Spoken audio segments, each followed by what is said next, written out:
ప్రసిద్ధిగాంచిన తిరుమల తిరుపతి దేవస్థానంలో గత 5 సంవత్సరాల్లో వైఎస్ఆర్సీపీ ప్రభుత్వం టీడీపీని తమ సొంత ఎస్టేట్గా మార్చుకుందని, స్వామివారి ఖజానాను కొల్లగొట్టి తమ జేబుల్లో నింపుకుందని, శ్రీవారికి చెందిన ప్రతి పైసాను తిరిగి స్వామివారికి చెందేలా చేస్తామని బీజేపీ రాష్ట్ర అధికార ప్రతినిధి భానుప్రకాష్ రెడ్డి స్పష్టం చేశారు.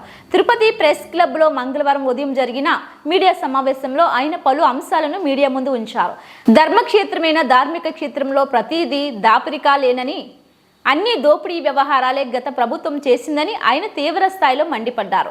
తాను టీటీడీ బోర్డు మెంబర్గా రెండోసారి ఎన్నికైనందుకు కూటమి ప్రభుత్వానికి ధన్యవాదాలు చెబుతూ తాను టీటీడీ ఆస్తులకు రక్షకుడిగా ఉంటానని చెప్పారు. గతంలో పరాకమణిలో దొంగతనం కేసులో పట్టుబడిన రవికుమార్ను రక్షించేందుకు గత ప్రభుత్వ విశ్వ ప్రయత్నాలు చేసిందని ఆయన ఈ సందర్భంగా తెలిపారు. దొంగతనం చేసే సమయంలో పట్టుబడిన సీసీ ఫుటేజీలను, వీడియోలను శివశంకర్ అనే ఎస్ఐ కేడర్ వ్యక్తి వాటిని నాశనం చేసినందుకు టీటీడీ ఆయనపై ఎటువంటి చర్యలు తీసుకోకపోవడం విస్మయం కలిగిస్తుందని అన్నారు. భక్తులు సమర్పించే కానుకలను పక్కదోవ పట్టించి తమ స్వలాభానికి వాడుకున్న సంఘటనలు అని ఆయన విమర్శించారు. ఇందులో ఇన్వాల్వ్ అయిన ప్రతి ఒక్కరిపై చర్యలు తీసుకుంటామని తెలిపారు. గత 5 ఏళ్లలో వైసీపీ గవర్నమెంట్ టీటీడీని నిలువు దోపిడీ చేసిందని ఆయన విమర్శించారు. ఈ విషయంపై ముఖ్యమంత్రి నారా చంద్రబాబు నాయుడును కలిసి అన్ని వివరాలు అందజేసి దోషులైన వారిపై శిక్షలు పడేలా చర్యలు తీసుకుంటామని ఆయన ఈ సందర్భంగా తెలిపారు. ఈ విలేకరుల సమావేశంలో బీజేపీ నాయకులు పాల్గొన్నారు. అసలు తిరుమల తిరుపతి దేవస్థానాల లేకపోతే గతంలో 2019 నుంచి 2024 వరకు వైసీపీ ఎస్టేటా అని చెప్పి నేను ప్రశ్నిస్తున్నాను. తిరుమల తిరుపతి దేవస్థానాలని వైసీపీ పార్టీ తన సొంత ఎస్టేట్గా మార్చుకునేది మిత్రులారు. ఇది చాలా దారుణమైన విషయం.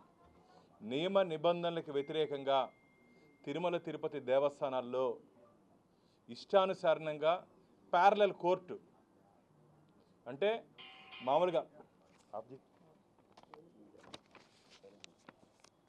ప్యారలల్ కోర్టు అంటే న్యాయస్థానాల్లో పోయి న్యాయస్థానాల ద్వారా సెటిల్ అవ్వాల్సిన అంశాలని వీళ్ళు ఇష్టానుసారంగా వీళ్ళే సెటిల్ చేసుకుంటూ వీళ్ళే తీర్పులు ఇచ్చుకుంటూ వీరే తప్పిస్తూ వీరికి కావాల్సిన వారిని తప్పిస్తూ వీళ్ళే సెటిల్ చేసుకుంటూ వీరే చేస్తున్నారు. గతంలో నేను మొన్న చెప్పడం జరిగింది. పరకామణి కేసు, రవికుమార్ అనే వ్యక్తి పరకామణిలో దొంగతనం చేస్తూ పట్టుబడితే వారిని నామమాత్రపు సెక్షన్తో నమోదు చేసి లోక్ అదాలత్లో కాంప్రమైజ్ చేసి ప్రాపర్ ప్రొసీజర్ ఫాలో కాకుండా వారి దగ్గర నుంచి స్వామివారి ఆస్తులు రాయించుకున్నామని చెప్పి గొప్పగా చెప్పుకుంటున్నారే. అసలు మీకు ఆ అర్హత ఉందా అని చెప్పి అడుగుతున్నా. టీటీడీకి గతంలో ఉన్నటువంటి అధికారులు ఏ విధంగా ఏ ప్రక్రియను అనుసరించి చేశారో నేను వారిని అడుగుతున్నా. దానికి సంబంధించిన లింక్ డాక్యుమెంట్ ఇది. పరకామణి 1 అప్పుడు అయిపోయింది, పరకామణి 2 ఈరోజు మొదలైంది. అసలు నేనైతే నివ్వెరపోతున్నాను.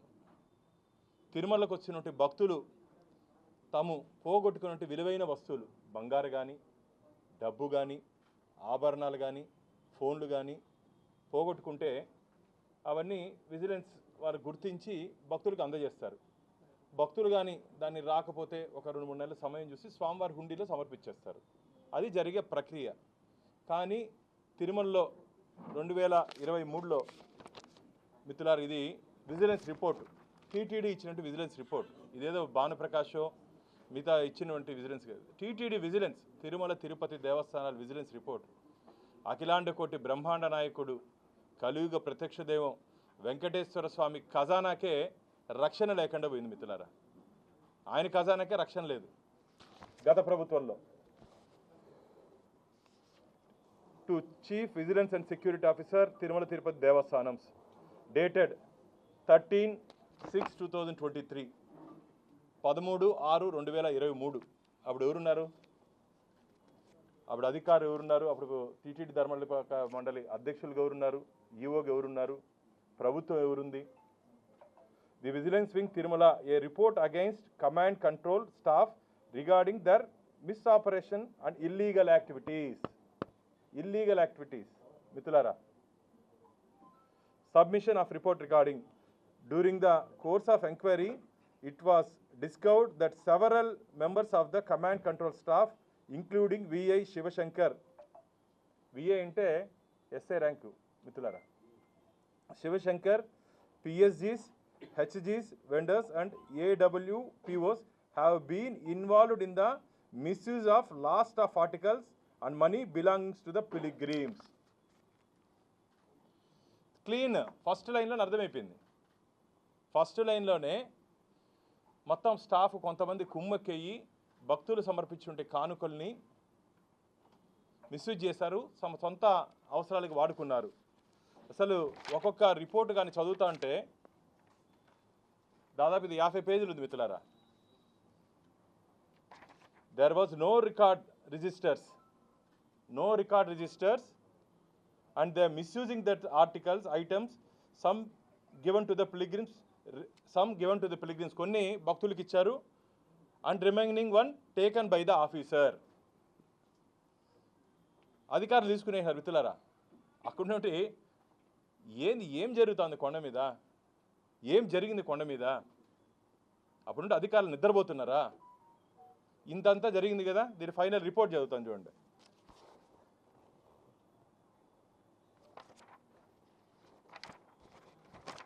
ఇది ఫైనల్ కంక్లూజను. ఇంకోటి అనెక్స్లో నెంబర్ 9లో stolen items that is cash was used for office stationery అంట. ఏందయ్యా ఇది? దొంగలిచ్చిన డబ్బుని నువ్వు రికవరీ చేసి నీ ఆఫీస్ స్టేషనరీకి వాడుకుంటావా? ఏం కర్మయ్యా ఇది? టీటీడీ లాంటి పవిత్ర పుణ్యక్షేత్రంలో దొంగల డబ్బుతో స్టేషనరీ కొనుక్కుంటు నువ్వు సరే దొంగ దానిమంటే దారిపైన డబ్బుని ఆఫీసర్లు తీసుకొని స్టేషనరీకి వాడుకుంటారా? ఇదేడ న్యాయమయ్యా? అందుకని అడుగుతున్నా, అసలు ఏం జరిగింది కొండ మీద? 5 ఏళ్ళలో పూర్తిగా తిరుమల తిరుపతి దేవస్థానాల్ని ఎంతవరకు దోచుకోవాలో అంతవరకు దోచుకున్నారు మిత్రులు. చాలా బాధతో మాట్లాడుతున్నా నేను. యాక్చువల్గా ఇది ఒక ధర్మకర్తల మండలి సభ్యుడిగా బయట కొన్ని విషయాలు చెప్పకూడదు, కానీ భక్తులకు తెలియాలి. గత ప్రభుత్వ ఆగడాలు, గత ప్రభుత్వం నిర్వహించినటువంటి నిర్వాకం భక్తులకు తెలియాలి. అప్పుడు అధికారులు ఏం చేశారు, ఎందుకు మౌనంగా ఉన్నారు, ఎవరిని కాపాడడానికి?